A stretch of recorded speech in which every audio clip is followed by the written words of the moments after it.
sur leur langue en donnant un équivalent, ou plutôt en mettant dans le texte, au lieu de notre expression, mettre leurs mots. Et derrière, ils mettent entre parenthèses, pourrait être traduit par, ou bien ils donnent le nom d'un équivalent pour nous, et qui disent une sorte de lit, ou bien, vous voyez, donc une chose comme ça. Et c'est cette langue, elle, qui m'intéressait, c'est-à-dire la façon dont ils s'expriment, eux. Nous allons rappeler aux auditeurs impatients ce qu'est cette histoire du mot et du mythe dans quelques instants, parce que c'est vrai qu'on en a beaucoup dit, mais pas assez, vraiment pas assez. Tout d'abord, croyez-vous que, à travers ces mots, ils souhaitent qu'on arrive à comprendre leur langage et donc leur manière de penser ? Très probablement parce qu'ils donnent des indications sur les raisons, pas les raisons directes, mais des raisons de la finesse avec laquelle ils nous donnent l'orthographe de leurs mots. Ces mots sont des transcriptions phonétiques de la façon dont ils les disent. Parce que finalement, la seule chose que nous ayons en commun avec au moins cela, c'est de parler, c'est-à-dire d'émettre des sons qui sont signifiants de ce qu'on veut dire. Et donc, la transcription était forcément acoustique, phonétique. Et c'est pas eux qui ont écrit les lettres, ils les ont dictées. Hein, mais on peut peut-être effectivement revenir un petit peu sur cette histoire. Mais c'est quand même assez paradoxal quand on voit aussi le mal qu'ils se donnent pour brouiller les pistes et pour faire croire à un canular. Oui. Alors nous allons justement revenir à cette histoire. C'est quoi ? Ce sont donc des lettres qui sont envoyées à plusieurs personnes sur la planète ne se connaissant pas, de métiers différents, c'est ça ? Ah, pas toujours. Alors bon, on va peut-être reprendre l'histoire à sa base espagnole parce qu'elle va illustrer. Il est probable que l'histoire est la même dans d'autres pays, mais ça, pour l'instant, nous n'en avons pas la preuve, parce que n'oublions pas que la démarche est scientifique. Donc, tant qu'on n'a pas de preuve, c'est le doute, hein, le culte du doute et rien d'autre. Mais il y a des doutes positifs et des doutes négatifs. Alors, bon, comment ça s'est passé en Espagne, tout ça ? Alors, il y a à la fois ce qu'ils en ont dit, mais il y a aussi ce qui a été constaté. Il y avait à Madrid un monsieur qui avait fondé en 1954 une société des amis des visiteurs de l'espace. Donc en fait, on dirait quelque chose dans le même genre que pourrait exister aujourd'hui une association sur les ovnis ou des choses comme ça. Sauf que là, il s'agissait seulement d'être amis des visiteurs de l'espace. Et le phénomène soucoupe volante en 54, bon, on venait d'en parler en France, enfin bon. Et donc en Espagne, ce monsieur qui s'appelait, il est mort maintenant, Fernando Sesma Manzano, avait créé ce groupement et en 1964-63, il prétendait être en contact avec des extraterrestres qui lui racontaient des choses qui ressemblent beaucoup quand même à des salades, en tous les cas, guère crédibles. Mais il en faisait état et alors il tenait une espèce de séance discussion une fois par semaine dans un café au sous-sol à Madrid, sous-sol d'un café, pardon, à Madrid, et donc il faisait des causeries dans lesquelles on parlait de choses de l'espace, de ésotérique, etc. Et vu par les humites, ils disent qu'ils se sont d'abord mis en chasse de scientifiques connus pour leur écrire et leur dire qu'ils étaient sur Terre et que donc ils avaient envie de transmettre de l'information. Et les gens ont réagi très mal. Ils ont tout foutu à la poubelle directement en disant vous êtes des fous. Enfin bon.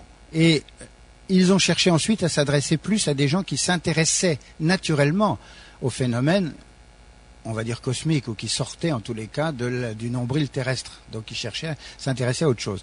Et dans ces gens, en Espagne, ils ont reconnu quelques personnes, dont Fernando Sesma Manzano. Et ce monsieur, dans ses écrits, prétendait donc qu'il était en contact avec les extraterrestres et, comme par hasard, il a donné une clé, sans en être conscient, mais il a donné une clé, la moitié d'une clé, qui confirmait qu'il était en contact avec des extraterrestres. Et les gens du mot, donc, en parlent de cette clé. Bon, évidemment, c'est un code, donc, qui nous dit rien. Mais ils ont donc ensuite surveillé, parce que Sesma écrivait une chronique dans un petit journal, je ne sais pas si c'était tous les mois ou quelque chose comme ça, qui s'appelait 10 minutos, donc 10 minutes, et qui parlait, donc, il faisait des comptes rendus de ses conférences, un peu de pub, enfin bon. Et donc, dans ce truc, il a publié un jour la suite le complément du code qui identifiait qu'il était vraiment en contact avec. Alors ce qui est amusant, c'est que les Humites nous disent finalement, on lui a écrit pour le rencontrer et surtout pour voir comment il était, mais surtout pour trouver qui étaient les extraterrestres avec lesquels il était en contact, parce que nous, on les connaissait pas et on voulait les connaître. Hein, l'idée, c'est la recherche. Le nombre de planètes habitées est très faible. Et donc, quand on tombe sur une ou sur des gens qui viennent d'une autre planète, c'est une occasion à ne pas manquer. Voilà la logique du premier contact. Alors, ils ont envoyé des lettres à Sesma, ils ont d'abord téléphoné, et puis ensuite, ils lui ont envoyé plusieurs lettres, et puis, tout de suite après, a eu lieu tout de suite. Alors, première lettre, fin janvier 1966. Et le 6 février 1966 a eu lieu l'atterrissage d'Aluche, donc dans le sud de Madrid, et là, il y a des gens, il y a eu des témoins, pas beaucoup, 3 ou 4. Alors bon, il y a des controverses qui se sont installées autour de ça. Donc des témoins, il n'y a pas eu de photo de fête, mais d'un atterrissage dans un quartier étonnant du sud de Madrid. Ça a laissé des traces au sol, et j'ai pu calculer, c'est dans mon livre, j'ai pu calculer que chaque trace représentait une pression de 14 tonnes. Ça veut dire que l'ensemble était quelque chose entre 35 et 50 tonnes, quoi. Pour l'ensemble du véhicule, 13 mètres de diamètre, enfin bon, on a pu reconstituer tout ça. Et voilà, alors ensuite des lettres ont continué à être envoyées à Sesma et à des membres de son groupe. Parce que voilà, Sesma, c'était un type passionné d'ésotérisme. Mais quand les Humites lui envoyaient des pages d'équations pour expliquer comment était l'espace, etc., alors là, ça l'a complètement dégoûté, ça l'intéressait plus. En plus, les Humites étaient exigeants parce qu'ils voulaient qu'il parle d'eux dans ses conférences, mais ils ne voulaient pas qu'il mélange ce qu'il disait avec ce qu'il parlait des autres. Et donc, ils voulaient avoir leur propre conférence, mais pas mélanger. Et Sesma, il ne voulait pas. Lui, il mélangeait tout. Il parlait de tout, etc. Les analogies. Et résultat, ils se sont pas fâchés, mais enfin, les Humites l'ont menacé de lui couper les courriers. Enfin, ils l'ont fait. Puis finalement, ils ont continué à écrire à des gens qui faisaient partie de son groupe, qui venaient assister à ces conférences. Et aujourd'hui, nous avons en contact à Madrid encore des participants de cette époque. Mais c'est étonnant quand même ce concept de menacer, de couper les lettres de la part des Humites, qui sont quand même des personnes très droites, et qui, lorsqu'elles se donnent à quelqu'un, on peut imaginer qu'elles suivent leur... Oui, alors bon, je suis pas rentré dans les détails, mais en fait, ils sont très droits, mais ils exigent que les autres soient de même droiture. C'est-à-dire qu'ils ont dit à Sesma, vous êtes d'accord et vous engagez. Et faites ceci pour nous dire que vous engagez, etc. Et il s'est engagé, mais il n'a pas tenu parole. Et c'est ce qu'il lui reproche. Il lui reproche pas sa liberté. Il lui reproche de ne pas avoir respecté sa parole. Oh, c'est fin, quoi. Chez eux, la fantaisie humaine apparaît comme quelque chose d'incontrôlable et de merveilleux en même temps. Oui, une forme de fantaisie, en tous les cas une forme, mais c'est la forme du désordre, ce qu'ils appellent eux, enfin qu'ils pourraient appeler la fantaisie du désordre. C'est le mouvement brownien. Il faut qu'il soit canalisé dans une collectivité, c'est-à-dire il faut un bidon autour pour tenir tout ça, et on n'en est pas là. Je vous laisse continuer. Alors bon, je continue sur l'Espagne. Donc les courriers ont continué à être diffusés. Et dans ce groupe, il y avait par exemple un ingénieur qui a maintenant 83 ans ou 84 ans et qui a reçu la lettre concernant la construction et la propulsion des nefs, qui est une lettre de plus de 40 pages avec des dessins assez extraordinaires. Bon, donc ces lettres sont arrivées et les Espagnols les ont alors conservées plus ou moins. Intervient, alors ça c'était en 66, bon j'anticipe avec les autres lettres qui sont arrivées, fin mai 67, 3 personnes du groupe reçoivent pratiquement la même lettre, le même jour, le 30 mai, ou le 29 mai, non le 30 mai, voyez, je me trompe un peu dans les dates, mais leur annonçant l'arrivée de 3 nefs humides sur la Terre, dont une dans la région de Madrid, pour une période. Alors, ils disent qu'ils ne savent pas donner la date avec précision parce que, les conversions d'espace-temps, etc. Et ils annoncent donc une arrivée qui peut se situer entre le 1er juin et le 3 juin. Ils donnent une fourchette horaire et les coordonnées d'un point sur la Terre. Je veux dire, c'est très précis, c'est un point dans Madrid qui est pas loin, il est à 5-6 kilomètres de l'observation d'Aluche d'1 an et demi avant. Et donc ils donnent ce point et ils ajoutent juste un cercle d'incertitude qui ne fait que 46 kilomètres de rayon, c'est-à-dire plus que l'agglomération de Madrid. Alors bon, c'est amusant quoi, hein. Mais il y en a qui sont allés sur le point, évidemment, ils n'ont rien vu. Mais n'empêche que le 1er juin, donc dans la période prévue, il y a eu la fameuse observation de San José de Valderas, qui est au sud de Madrid aussi, et continué par une autre observation à Santa Monica, qui est à 5-6 kilomètres. Aucune des deux n'a donné lieu, Santa Monica a donné lieu soi-disant à l'atterrissage. On n'a pas réussi à retrouver des témoins. On a réussi à retrouver des gens qui ont dit qu'ils avaient rencontré des témoins. Moi, ça, je considère pas ça scientifiquement exploitable. Donc, pour moi, c'est rien. Et donc, à San José de Valderas, il y a donc eu cette observation de 10 minutes. 10 minutes où l'objet est resté plus ou moins stationnaire dans une zone du ciel à basse altitude, hein, aux alentours de 30 à 35 mètres d'altitude. Donc, c'est vraiment pas grand-chose.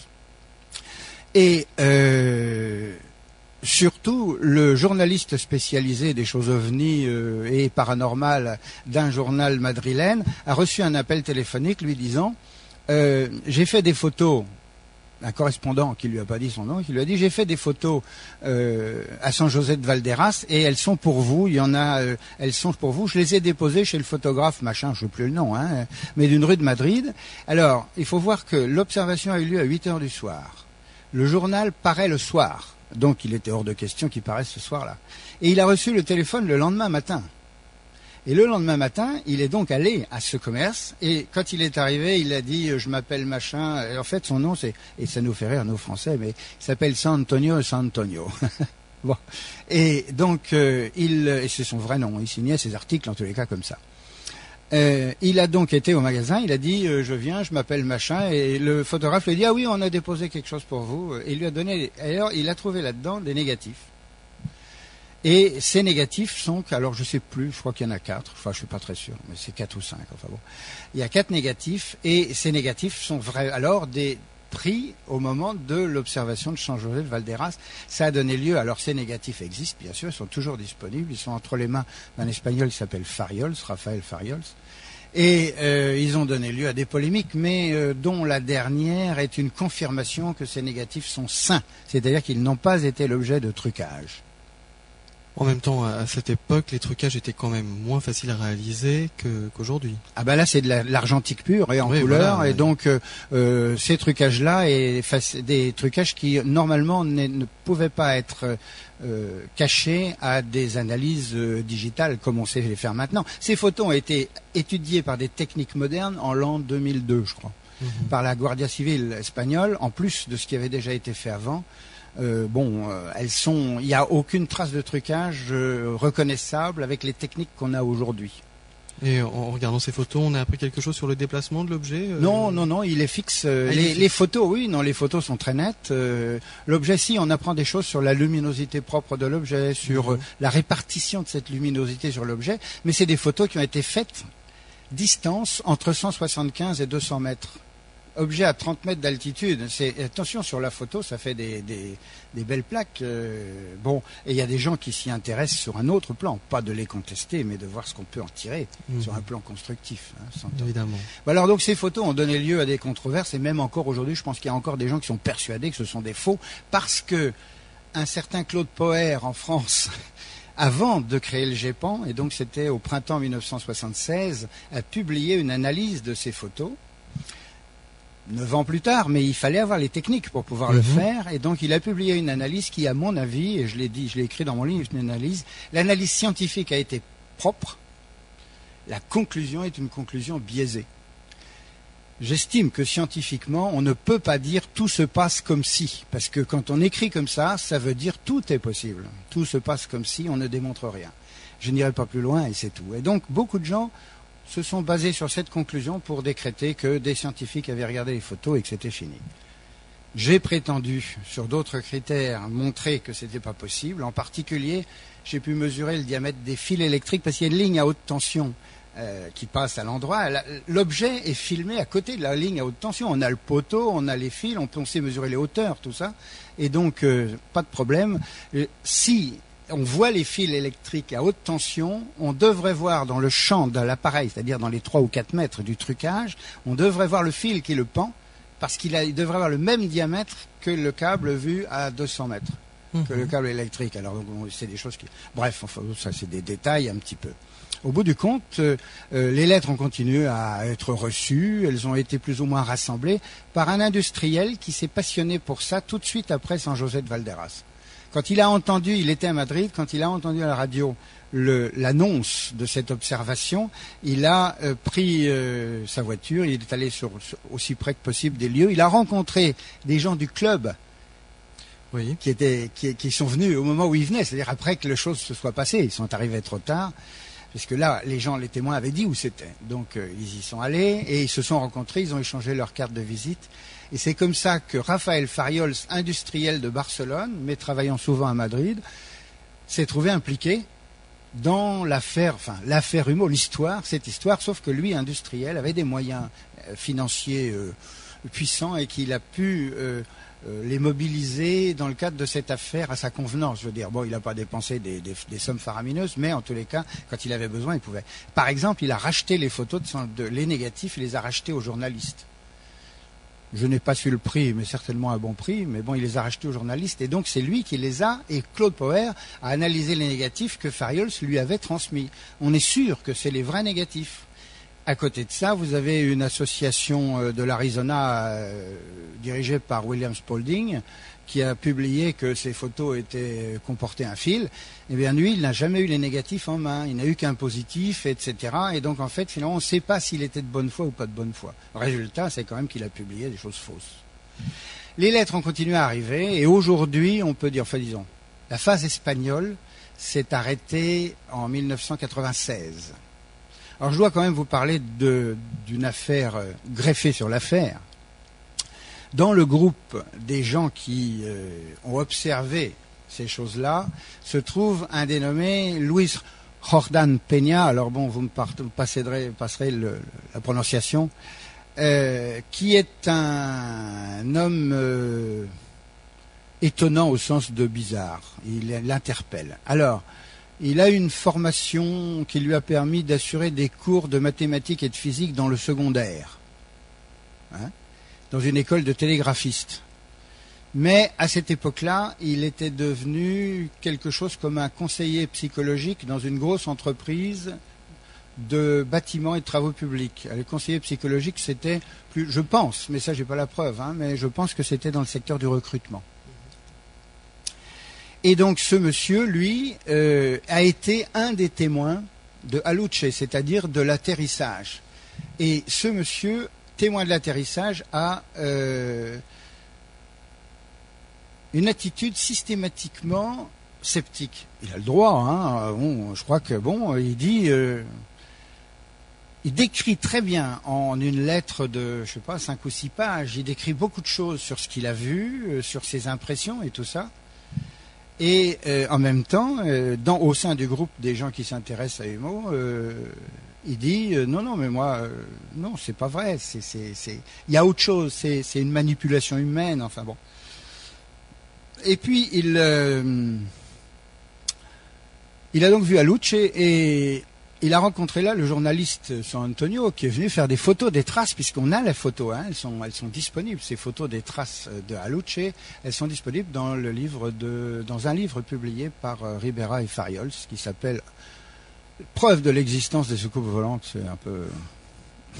C'est bien de dire qu'on détient ça, pourquoi oui, pas. Mais enfin, il y a les photos.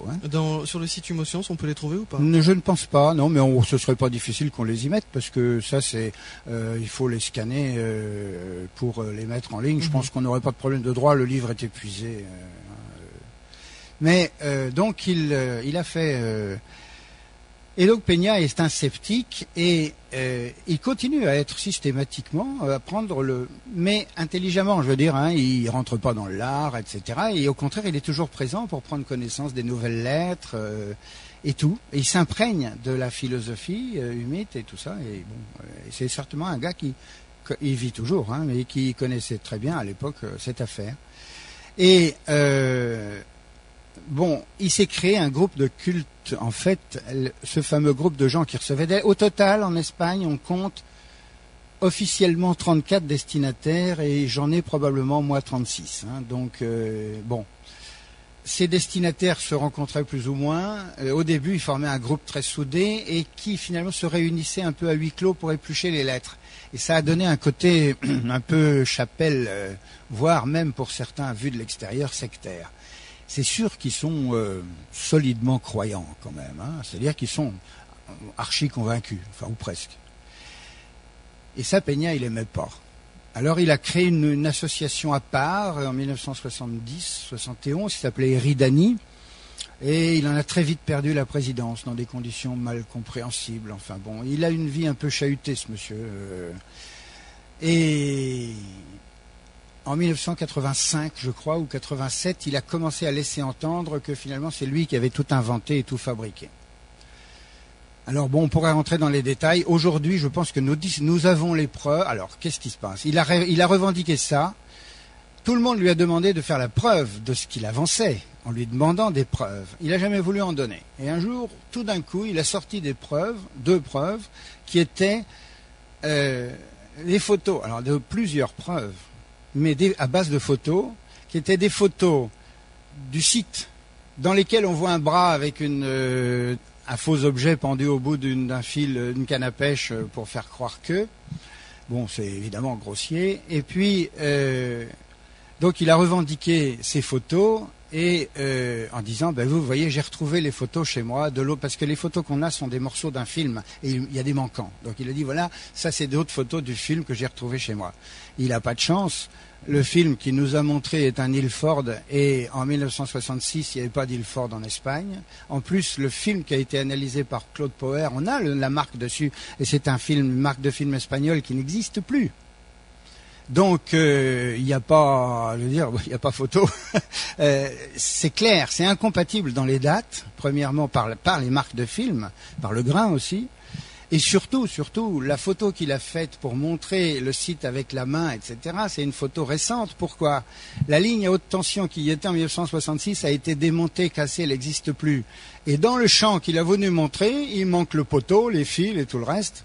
C'est amusant, quoi. Alors, en quelque sorte, il mène le dossier, après il s'en désintéresse, et puis il dit que c'est lui qui a tout mis en place, et finalement ses preuves sont fausses. On a presque l'impression de voir un spectacle monté par un enfant de 6 ans, tellement les erreurs sont grossières, celles que vous venez de nous donner. Ça fait partie des ambiguïtés du dossier Humeau, ça. Oui. Comment s'est-il rattrapé aux branches après ça? Il s'est pas rattrapé, c'est fini maintenant. Je sais pas, je crois que j'ai des amis qui vont essayer de le rencontrer à Madrid le week-end prochain, mais c'est pas sûr qu'ils y arrivent. Hein. Donc, il s'est pas justifié après quoi? Non, il a justifié. Il a toujours proclamé que c'est lui qui avait fait ça et que c'était une expérience psychosociologique et qu'il avait obtenu des fonds, un financement, parce que c'est vrai qu'il y a des fois où il faut de l'argent pour faire ça. Il avait obtenu des fonds d'un organisme gouvernemental nord-américain, sans le citer, et tout le monde a compris que c'était la CIA, quoi. Et puis une batterie de chercheurs et de scientifiques avec lui, parce que forcément. Non. Là, il assume. Alors j'ai une chose dite sur une radio espagnole il y a pas très longtemps, où il assume que sa formation technique lui a permis d'écrire ça. Alors là, tout le monde peut rire, parce qu'il faut voir la qualité de certaines pages de mathématiques, ou même encore aujourd'hui, des spécialistes de la relativité s'arrachent les cheveux pour comprendre exactement. Il y a au moins une équation qui échappe à la compréhension. Alors, mais bon, une chose, il ne s'est jamais désintéressé de l'affaire. Il a fait plus ou moins mais c'est vrai qu'on en parlait moins. Et puis, mais il est ressorti. Il a surtout revendiqué clairement et officiellement et auprès de tout le monde sa création en 1993. Alors, avant d'en arriver à l'actualité humide, 3 points qui peuvent poser question pour tous ceux qui ont entendu parler quelquefois de ce dossier. Tout d'abord, dans ces lettres, il y a de nombreuses formules mathématiques et des travaux. Nombreuses, mais il y en a beaucoup. Il y en a pas mal. C'est par moment. Et il y a de vraies idées, en tout cas des idées à retravailler. Est-ce que ces idées ont évolué avec le temps? Ce que je veux dire, c'est est-ce qu'un texte des premières lettres où il y avait justement des idées scientifiques est aussi avancé que ceux des dernières lettres? Non, alors il n'y a pas de continuité dans ce domaine. Il y a eu en même temps que nous-mêmes aussi. Je peux pas dire là. Il n'y a pas de continuité. En fait, ce qui se passe, c'est que dans les lettres, disons que sur les 3 premières années, il y a eu des documents complémentaires les uns des autres et qui ne se contredisent pas.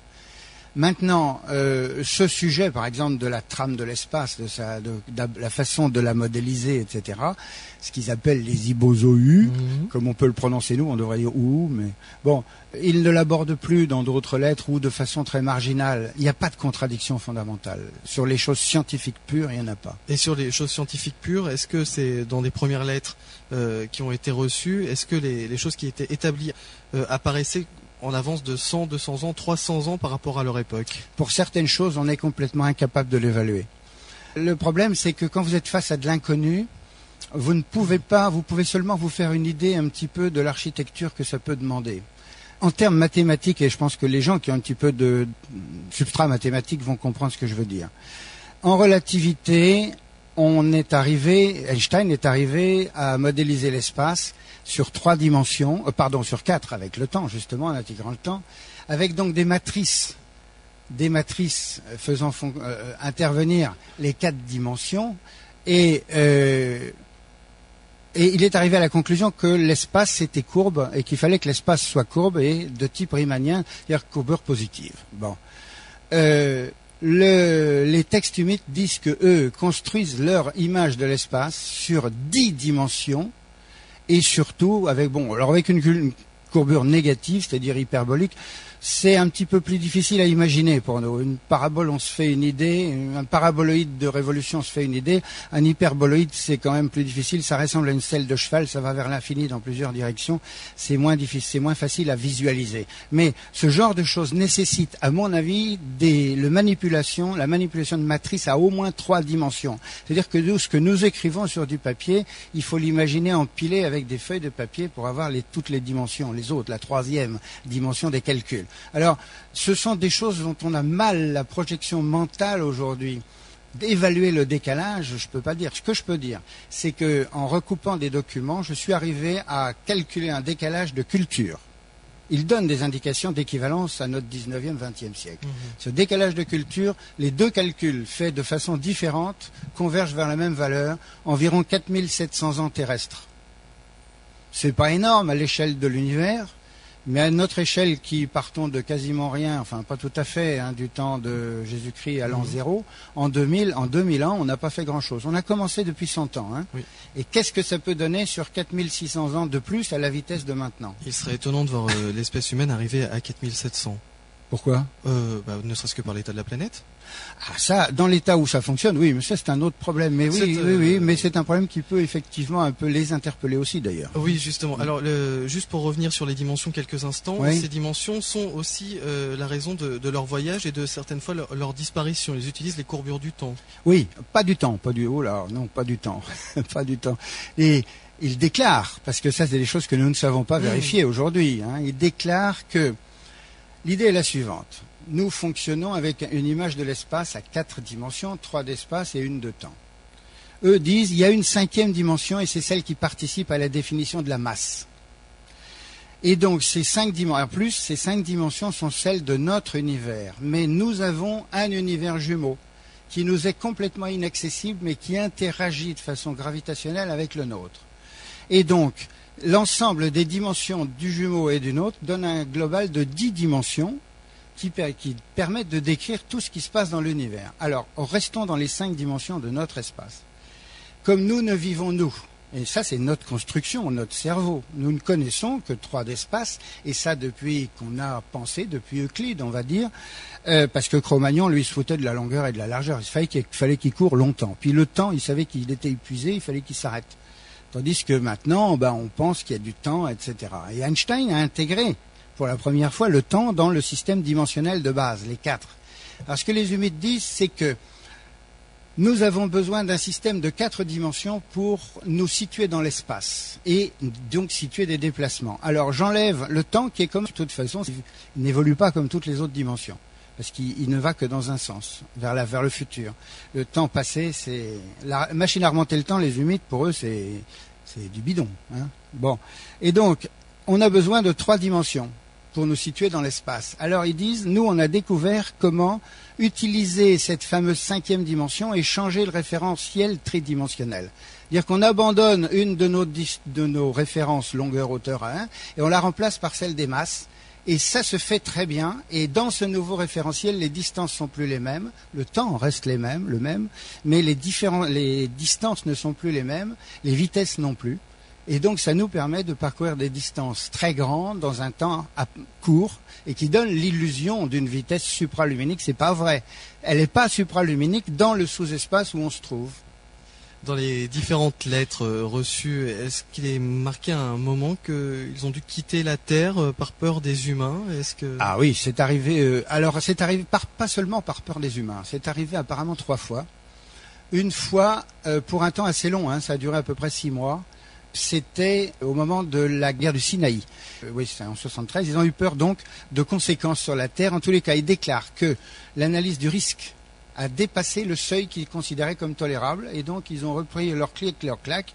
Mais on ne sait pas s'ils sont retournés sur Humo ou s'ils sont restés en parking quelque part en attendant.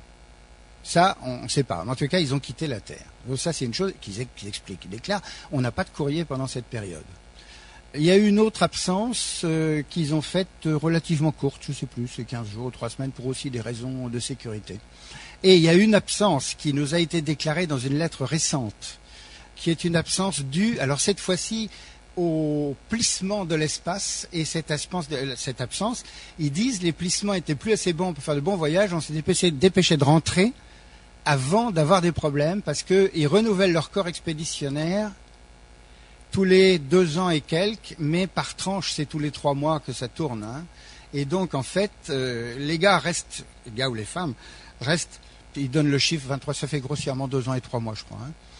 L'expédition totale, c'est un voyage de 5 à 6 mois, un séjour sur Terre de 2 ans et 3 mois et un retour de 5 à 6 mois. J'oubliais tout d'un coup, on parle de lettres et tout ça, il faut savoir que nous disposons aujourd'hui d'un total d'environ 1400 pages, et non pas 1400 lettres, 1400 pages de documents, y compris les schémas et tout ça. C'est vrai qu'ils ne peuvent que rester dans nos têtes et dans l'actualité, parce qu'on en parle souvent, on en parle très souvent, et puis il y a des moments où ils rentrent directement dans la vie quotidienne. On a entendu parler d'un aéroport à un moment. Oui, dans l'aéroport de Vienne. Oui. Ça, c'est autre chose, c'est l'attentat. En fait, ce qui se passe, cette lettre nous raconte ce qu'ils ont vécu. Alors, il faut savoir qu'il y a tout le pan métaphysique et religieux que je ne vais pas aborder du tout, parce que je l'aborde pas là, mais qu'on pourrait. Ils ont une profonde affinité pour le personnage de Jésus-Christ et son enseignement. Pas pour ce que l'Église a fait, qu'on comprenne bien à l'Église catholique, elle serait plutôt l'objet de critique. Mais le personnage, lui. Et donc, ils se sont très intéressés à reconstituer sa vie, sa vraie vie, au-delà de ce que nous connaissons. Donc, en allant faire des fouilles archéologiques avec leur propre méthode. Ils en parlent dans les lettres, au moins dans une lettre. Et c'est ce qui justifiait de nombreux allers-retours jusqu'en Palestine. Et donc, ils étaient en Autriche, à Vienne, et ils étaient sur la liste pour monter dans un avion israélien pour aller à Jérusalem pour leurs études. Bon, et c'est cet avion qui a été l'objet d'un attentat palestinien. Et donc, ils ont eu des blessés, eux, apparemment ils étaient 3 ou 4, et donc ils ont eu 2 blessés au cours de l'attentat. Et ils racontent qu'ils ont été obligés, ils savent se faire passer pour des médecins, puisque leurs connaissances en médecine sont largement suffisantes pour tromper quand je dis tromper, que n'importe qui puisse les prendre pour de vrais médecins, Et donc ils ont dit mais non, on est médecins, on s'en occupe, et ils ont réussi comme ça à les sortir du circuit, parce qu'il est clair que s'ils étaient tombés entre les mains, du moins d'un examen médical même pas trop superficiel, serait rapidement aperçu que c'était pas tout à fait les mêmes que nous. Pour comprendre leur psychologie, est-ce que c'est dans les lettres déjà, pour eux venir sur Terre c'est une fête, un calvaire, une obligation? Il y en a un qui a dit, alors il y a plusieurs lettres qui donnent des informations là-dessus. La question a été posée, ça c'est encore une autre histoire, le dialogue entre eux et nous, parce qu'il y a pu y avoir des moments de dialogue. Je dis eux, c'est les auteurs, parce que je suis toujours pas sûr, Bon. Mais il y a 2 lettres qui abordent cette question. Une qui l'aborde de façon assez sèche, en disant mais non, le gars qui écrit, il dit mais moi, le jour où j'ai été nommé, ma femme elle a failli en faire une dépression. Elle voulait absolument, parce que vous n'avez pas une réputation, c'est un peu le foutoir sur la terre, donc elle voulait intervenir pour que je lui ai dit non, il faut que j'assume ma mission. Enfin bon, le grand coup de de violon un petit peu psychologique. Et ça, c'est une façon d'avoir présenté les choses. Mais il y a une autre lettre où ils nous disent qu'un des premiers qui sont venus sur Terre est devenu fanat de notre façon de vivre. Il ne voulait pas rentrer. Et ils ont mis apparemment plusieurs séjours à le convaincre de rentrer. D'ailleurs, son nom, en langue humide, son nom veut dire qu'il est dépendant d'extraterrestres, enfin dépendant d'autres êtres. Il se place comment par rapport aux êtres humains? Ils se placent comme des bienfaiteurs, eux-mêmes sous la coupe d'une autre autorité? Comment est-ce qu'il nous parle d'une hiérarchie des peuples de l'univers? Oui et non. Alors, ça aussi, il y a plusieurs lettres, et là-dedans, je suis navré, je vais faire allusion à des lettres qui ne sont pas disponibles. Il y a une lettre qui s'appelle la NR13, je crois, sur le site, le site Humo-Science, avec un S et un trait d'union entre Humo et Science, pour ceux qui voudraient aller regarder, ils trouveront toutes les lettres traduites en français. Donc, dans cette lettre, je crois que c'est NR13, ils font allusion, effectivement, à une sorte de hiérarchie, mais pas du tout au sens où on la vit, nous. Une hiérarchie, on va dire implicite, c'est-à-dire qu'elle est faite à la fois de conseils de la part de celui qui est au-dessus, mais elle est faite, et qui ne sont pas des obligations, et elle est faite aussi de volonté de tenir compte de ces conseils, non pas par obéissance, mais par reconnaissance de la supériorité. Hein, c'est donc pas du tout les mêmes types de liens.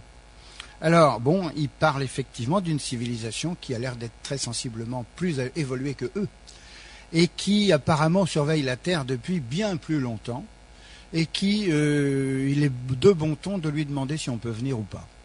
Bon, et ils font allusion à une ethnie qui n'a pas respecté, du moins non, qui avait une technologie suffisamment primitive pour ne pas avoir été reconnus par ceux qui surveillent. C'est-à-dire qu'ils sont passés au travers des mailles de la surveillance. Et, bon, c'est un peu spéculatif, mais on ne peut pas s'empêcher de penser que c'est peut-être eux qui peuvent donner un peu de crédibilité à l'affaire de Roswell. Mais bon, je ne vais pas plus loin que ça. Mais c'est pas impossible. Quand on croise les textes, c'est pas impossible. Comment justifie-t-il leur venue sur Terre? L'observation ou peut-être une sorte de stage, un stage d'études sur l'art en général, sur l'artistique, sur la folie? Pas du tout, ça ils l'ont découvert sur place. Ça non, ils l'ont découvert sur place. Non, ce qu'ils racontent, hein, on se base sur ce qu'ils disent. Bien sûr.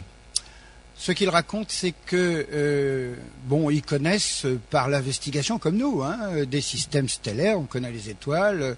Eux connaissent, du fait de leur connaissance scientifique avancée, plus avancée que les nôtres, connaissent l'existence de planètes autour de certaines étoiles, et le système solaire faisait partie de leur connaissance, et ils avaient même catalogué dans ce système solaire 4 planètes, c'était Neptune, Jupiter, Saturne, et une planète dont ils nous disent qu'à la suite d'erreurs de calcul, ils avaient pris ça pour une planète, mais en fait c'était le couple Mercure-Vénus.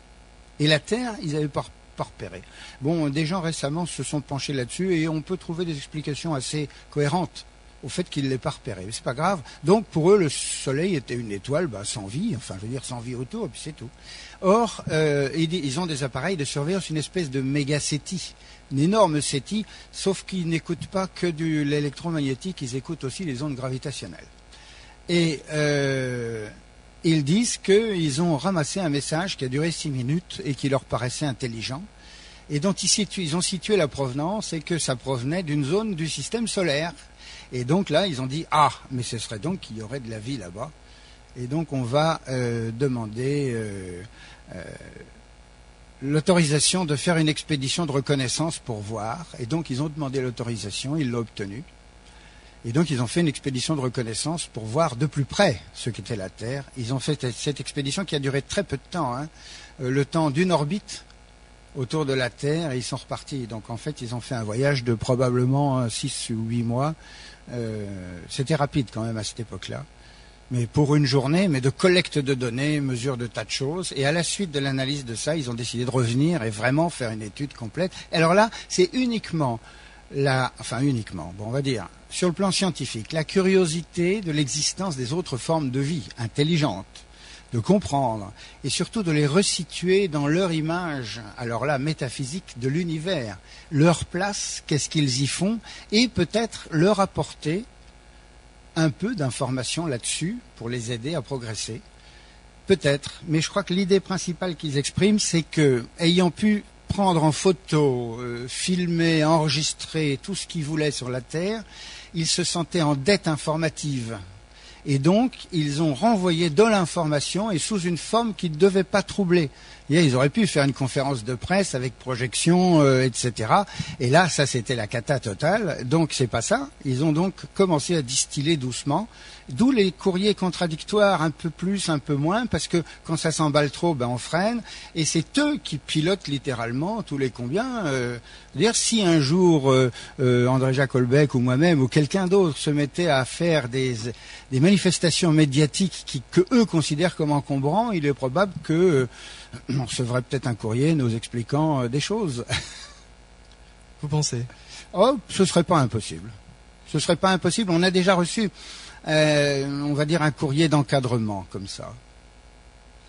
Ce qui vous a intéressé, vous, Jean-Paul Lyon, on va passer aux lettres actuelles, Oui. et là où vous en êtes, mais c'est votre esprit d'informaticien qui vous y a amené. C'est une sorte d'énorme banque de données à traduire dans le temps, dans l'espace, avec un vocabulaire à recréer. C'est ça qui vous a plu? Ah non, c'est le jeu intellectuel fondamental. Ouais. Le jeu intellectuel fondamental, le couple défi inconnu. Ouais.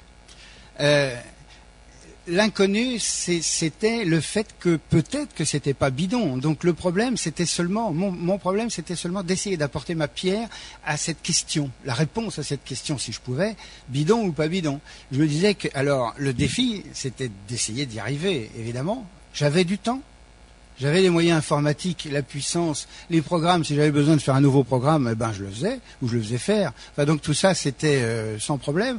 Alors, je me suis lancé, mais c'est le défi intellectuel, c'est-à-dire l'inconnu et puis, ce défi en disant, est-ce que... puis je suis pas du genre, ma vie professionnelle l'a montré, je suis pas du genre, quand j'attaque un problème, à l'abandonner, sauf avec des raisons très précises et motivées, on va dire. C'est une vraie quête du Graal. Alors mais j'ai tenu 5 ans, hein. Enfin 5 ans jusqu'à la sortie du résultat, mais. Et alors aujourd'hui, on en est où? Il y a des nouvelles lettres. Est-ce qu'il y a vraiment de nouvelles informations dans ces lettres? Et comment peut-on être sûr qu'on a découvert toutes les lettres? Alors je réponds d'abord à la dernière question. Sûr d'avoir tout découvert? Non, on n'a aucun moyen de le savoir, strictement aucun. On le saura, quelqu'un le saura un jour, le jour où ils se montreront vraiment et en disant voilà toutes les lettres qu'on a envoyées, qu'est-ce que vous avez? Il n'y a que comme ça qu'on pourrait le situer. Hein. Il n'y a jamais d'allusion à leurs précédentes lettres dans les lettres qu'ils envoient? Il n'y a pas de jamais. Les allusions sont dans le texte, mais pas à la lettre, si vous voulez. Ils vont reprendre un thème déjà repris dans des termes. Ah non, mais on le voit très bien. Ils ne disent pas comme dit précédemment dans cette... Quelquefois, ça arrive. Si, ça arrive, mais c'est pas toujours à des lettres très anciennes. Pas toujours. Mais si, ça arrive, mais c'est pas un procédé classique, courant, quoi. Donc, où est-ce qu'on en est? Alors, il faut faire un petit peu d'histoire. Les lettres ont commencé à être reçues en Espagne en 66. Les dernières lettres reçues en Espagne datent de 96. Moi-même, j'ai commencé à mettre mon nez là-dedans en 95, à l'automne 95. Donc, ça a fait 10 ans, là. Et j'ai publié mon livre en 2002, juin 2002, sans avoir eu les originaux en main, c'est-à-dire sans avoir eu les mots exacts. Et maintenant, je sais qu'il y en a à peu près 15% qui ont été déformés. Mais ça fait rien, j'ai les vrais mots maintenant. Et mon livre publié en 2002, André-Jacques Holbeck m'a contacté, on a fait ensemble le site et les listes de discussion. Donc c'était en août 2002, ça a démarré en août 2002. Au printemps 2003, un homme qui est encore un inconnu pour nous parce qu'il n'a pas voulu, hein. Il n'y a que André-Jacques qui connaît son nom, hein. Parce qu'il faut que quelqu'un puisse vérifier quand même la source de l'information, André-Jacques s'en porte garant, etc.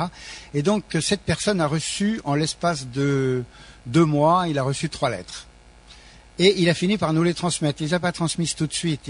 Mais dans ces 3 lettres, il y avait « Nous observons vos discussions sur Internet Et si ça vous intéresse de nous poser des questions, et si on considère qu'elles sont intéressantes, on tâchera d'y répondre dans les limites qui nous sont permises. Et c'était écrit comme ça, alors pour autant que ce soit assez discret, pas bon, hein.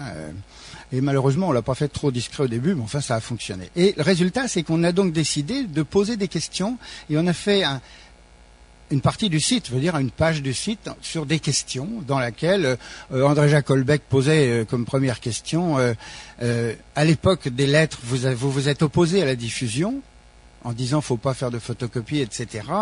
Notre démarche, qui est une démarche inverse de diffusion par Internet, de mise à disposition de tout le monde, la traduction, est en contradiction avec votre truc d'origine. On aimerait quand même être sûr, disait André Jacques, il dit, moi, pour moi, si c'est contre votre politique, je ne veux pas vous emmerder, et donc j'arrêterai. Mais dites. Donc voilà, hein, sa question, c'était ça. Et moi, j'en avais profité pour poser une question sur le langage et les crop circles, puisque j'avais eu une opportunité avec le crop circle de Craboot Farm, dans lequel il y a un mot qu'on a pu supposer humide à l'époque. Et donc, j'avais posé une question qui était, est-ce que vous êtes mouillé dans les crop circles? Et deuxièmement, quand vous rencontrez une autre ethnie, puisqu'ils disent qu'ils ont rencontré à travers SESMA une autre ethnie, quand vous la rencontrez, est-ce que vous parlez avec votre langue qui me paraît être suffisamment universel, ou bien comment vous faites? Parce que sans ça, c'est pas crédible, hein, c'est vrai. On se parle avec des inconnus qu'on connaissait pas et qui sont à 95 années-lumière. Et alors, ils ont répondu dans la même lettre, moitié à JH, moitié à moi. Et donc, dans votre... bon, allez, je vais faire la citation, même si mon orgueil doit un peu en pâtir. Mais en ce qui me concerne, ça commence par... en réponse à votre frère Jean Paulion, nous le félicitons pour son patient travail sur notre langue. Moi, j'ai trouvé ça positif. Et ensuite, ils ont parlé donc de l'agroglyphe. Et premièrement, leur réponse, c'est qu'ils ne participent pas aux agroglyphes, au crop circle, enfin bon, ils n'y participent pas, ils savent très bien qui c'est, ils communiquent avec ceux qui les font, mais ils n'y participent pas. Donc la lecture du mot humide était sortie, et en plus, comment parlent-ils entre eux, enfin pour un, eh bien ils disent, quand on se rencontre dans un pays, on prend la langue du pays. Et c'est d'une simplicité, d'une banalité.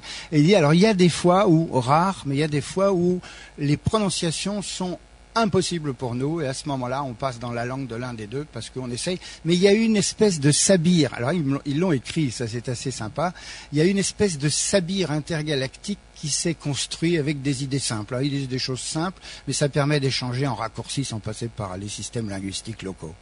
Dans la page de la NR17 où il est question, dans ma réponse, où il est question des crop circles, bon, ils disent qu'ils savent que tous les crop circles ne sont pas de source extraterrestre. Donc, ils laissent entendre qu'il y a bien des bidouillards, il y a même des publicitaires maintenant, hein, qui font des crops pour la pub et tout.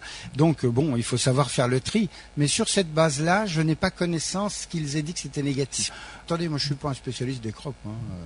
On va continuer donc sur les lettres, les dernières que vous avez pu lire. Et est-ce qu'on y apprend de nouvelles choses? Oui. Alors bon, elles ont, bien que certaines personnes des listes de discussion, mais bon, tous les avis sont possibles, bien sûr, trouvent qu'elles sont pas riches en informations. En fait, elles n'ont pas apporté les informations qu'ils espéraient y trouver. Alors donc, ils sont déçus. Mais non, il y a énormément d'informations. Alors bon, certaines plus crédibles que d'autres, hein. Mais il y a beaucoup. Oui. Et ben en fait, on a reçu, quelque chose comme 6. Alors, je disais, la sortie de mon livre, donc les premières lettres sont arrivées donc en France au printemps 2003. La réponse à nos questions est arrivée en septembre 2003, et donc dans les 2 mois d'été, les 2 mois de vacances ont été respectés. Je veux dire, on a posé les questions à partir du mois de juin, et la réponse est arrivée début septembre. Donc dans cette lettre-là, puis d'autres sont arrivées, et la dernière réellement, alors tout le problème c'est l'ambiguïté de certains documents, parce qu'ils ne sont pas toujours d'une grande clarté de rattachement à la source. Et donc la dernière qui s'appelle dans notre classification NR20 date de janvier 2004, je crois. Période trouble, janvier 2004, période trouble, cette lettre est arrivée en chevauchement avec un faux. Et ce faux qui a été revendiqué, mais qui était bien fait, un faux pas mal fait du tout, et où je dois dire que personnellement, je me suis fait piéger. Hein, bon, même si j'ai eu dans mes notes, je le marque, un soupçon sur l'imitation d'un mot, J'ai eu le soupçon, mais bon, au bénéfice du doute, bon, alors tant pis, on peut faire des erreurs quand même. Et cette lettre-là a un contenu informatif très très fort. Malheureusement, c'est un contenu informatif pour les logiciens. C'est quelque chose de spécialisé pour la science des logiciens, sur la logique tétravalente. C'est très puissant. Mais pourquoi ce faux? Ah mais ça c'est le faux, mais parce que l'individu qui a fait ce faux, c'est un individu qui a eu une tête à faire des faux. C'est dans sa tête que c'est arrivé d'avoir envie de faire un faux. Pourquoi? Mais parce qu'il avait probablement envie de montrer qu'il était meilleur, c'est-à-dire qu'il avait réussi à piéger les autres. C'est son problème, Bon, voilà, il est comme ça. L'anonymat d'Internet fait que on ne peut pas cibler exactement qui c'est. Bon, en plus, c'est tout. Mais en fait, en faisant un faux, quand on prétend être scientifique et chercher la vérité, on fait du brouillard au lieu d'apporter de la lumière. Et donc finalement, on brouille les pistes pour se faire plaisir et pour se démontrer peut-être qu'on est meilleur. Bon, après le moka il retombe et alors il dit j'ai fait un faux. Oui, il l'a fait. Et qui est sorti vivant de cette histoire? Lui? Lui, il n'apparaît plus. Non, en fait, il apparaît peut-être, mais sous un pseudo. Sous un autre pseudo. Peu importe, mais je veux dire, c'est fini, son histoire de faux. Bon. Les joies et les malheurs d'Internet. Oui. Les tampons sur les lettres. Oui. Ils proviennent tous du même endroit, d'une même région, d'un même pays. Ah, alors bon, l'histoire des tampons est une histoire aussi. À l'époque de la machine à écrire comme outil d'écriture, le tampon avait quelque chose de validant. Et ce tampon avait à l'époque une couleur caractéristique du groupe d'émission. Et donc les lettres émises par les humites aux États-Unis n'ont pas la même couleur que celles émises par les humites en Espagne. Et des choses, donc moi j'ai repéré, je crois, 4 couleurs ou 5 couleurs. Et des couleurs différentes. Bon, les lettres qui sortent maintenant sont obtenues en informatique. Donc il n'y a plus de machine à écrire. Et en informatique, on peut faire n'importe quel faux. Et donc les auteurs ont introduit dans leurs lettres d'autres éléments d'identification, je peux évidemment pas les raconter là, qui sont, on va dire, quelque chose d'équivalent au tampon, mais qui n'est plus un tampon formel. Ce qui nous met en contradiction avec les amis espagnols, parce qu'eux disent il n'y a plus de tampons, c'est pas des vrais. Mais les contenus sont il y a pas, je pense qu'il n'y a pas, je suis convaincu, moi. Mais il y a un bureau de poste quand même qui... vous parlez des tampons postaux. Je parlais des deux. Les tampons postaux, quand ils sont lisibles, oui, il n'y a pas bataille. On sait d'où ça a été posté, et ça peut venir du Canada, ça peut venir des États-Unis, d'Argentine, d'Indonésie, du Zimbabwe, alors aussi d'Espagne, ou de Paris, ou de partout. Donc ou le de sujet Berlin. est à des heures totalement différentes. Mais les lettres, en fait, elles sont uniques quand elles sont envoyées. Donc, sauf quand c'est spécifique, ils en ont envoyé 150. Les lettres de Berlin, par exemple, j'en ai 3 exemplaires qui ont été reçus en Espagne, en Espagne, en France et en Italie, qui ont été postés le même jour. Oui, quand on regarde les textes, humides, on s'aperçoit d'une vie plutôt ritualisée, une vie bien précise. C'est le moins qu'on puisse dire. Oui, mais ils expliquent, ils disent pourquoi. Et ils disent pourquoi. Ouais. Donc je pensais que peut-être il y avait aussi une heure bien précise pour poster ces lettres. Non, il n'y a pas d'heure précise. En général, ils postent pour la dernière distribution, c'est-à-dire c'est du soir. C'est donc du coup, on voit des tampons 17h, 19h, des choses comme ça. Les lettres postées en France, qui ont été reçues en France les dernières, étaient postées en fin de journée, quoi. Donc ce n'est pas européen. Le sujet humide n'est pas européen. Ah, mais non, il est mondial, il est d'envergure mondiale. J'ai repéré 18 ou 19 destinataires étrangers, dont certains m'ont confirmé qu'ils avaient bien reçu les lettres, mais certains m'ont écrit en me disant j'ai foutu à la poubelle. Ben oui, mais si vous voulez, quand vous recevez un courrier qui commence, vous n'allez pas me croire parce que je suis un extraterrestre qui vient d'une planète qui s'appelle Humo et qui est située à 14 années-lumière de la Terre, vous avez le droit de dire, c'est du papier trop épais pour en faire autre chose et je le mets à la poubelle. Et donc vous continuez à vous intéresser au sujet actuellement. Complètement. Je suis en train de reprendre toutes les traductions et l'examen de tous les mots en termes de thésaurus de mots. J'ai travaillé, quand j'ai commencé, j'en connaissais 640. Ribera en avait publié 403. J'en connaissais 640 quand j'ai commencé. Quand j'ai publié mon livre, j'en avais traité 1345. Et aujourd'hui, j'en ai 1794, mais qui sont dont 15% de déchets qui sont inutilisables, mais où je peux quand même dire à celui qui s'y intéresse, ce mot que vous avez vu, c'est une déformation que l'on doit à un tel. Donc je peux dire en plus, moi, le groupement ou la source qui s'est trompé, je lui jette surtout pas la pierre, mais c'est juste pour identifier, pour pas dire dans le vide, pour apporter un élément d'information, de contrôle si on veut. Voilà, mais donc des mots, mais bien sûr, et aujourd'hui je suis encore, je veux dire, en contact avec quelqu'un qui va peut-être me faire connaître encore d'autres lettres. Alors attention, en principe, ces lettres, quand je les reçois, je les traite, je les travaille, mais je les communique ensuite pour tout le monde, parce qu'il n'y a pas de raison, sauf exigence personnelle de l'émetteur, enfin du destinataire qui me l'a donné et qui veut pas qu'elle sorte pour des raisons qu'il doit m'expliquer et que j'épouse ou que j'épouse pas. Qu'est-ce que vous espérez dans l'absolu des prochaines lettres qui pourra arriver? Plus de connaissances scientifiques ou en savoir plus sur leur psychologie ou sur leur vie? Écoutez, je vais vous décevoir parce que des prochaines lettres, j'en attends pas. Alors des contenus, j'en attends pas non plus. Et de toute façon, si j'en attendais, j'aurais tort. Parce qu'ils mettront dedans ce qu'ils souhaiteront utile à la progression de leur chose et pas de la mienne. Et donc, en fait, moi, je prendrai acte, je constaterai, j'essaierai de raccrocher ça au reste, de voir ce que ça a de commun ou de pas commun, les continuités, les non-continuités. Mais attention, je peux pas tout traiter, le dossier. Donc, il y en a d'autres qui, chacun dans leur domaine, peuvent approfondir et le font d'ailleurs. Mais vous comprenez bien, je ne suis pas en attente si une lettre arrive, mais qu'elle date, qu'elle soit inconnue et qu'elle date de 1960 ou de 59, sera encore, enfin plus ancienne, sera encore mieux pour le panel complet. Mais je veux dire ou qu'elle soit très récente et qu'elle soit ceci ou cela, elle est. Et puis c'est tout, mais j'en attends rien et je gratte pour voir ce que je peux en trouver. Encore une fois, pas avec l'objet de trouver absolument quelque chose d'autre. Simplement, ma curiosité scientifique par rapport au reste, c'est tout.